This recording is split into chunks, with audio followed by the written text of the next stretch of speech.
Hello everybody and welcome. In this video I'm going to show you how to perform hard reset for your earbuds SOUNDCORE C30i.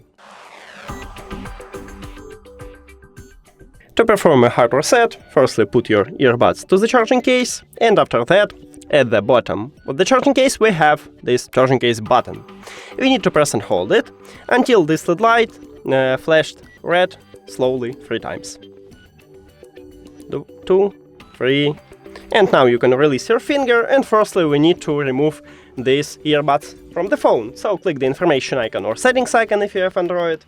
Forget this device, forget device. Also, if you have Android, click pair new device, and after a hard reset, these earbuds enter to prank mode automatically, so we should see it as the device list. Tap on it. And we did it! Thank you for watching this video. If you found it helpful, please consider subscribing to the channel and leave the like on the video. See you later!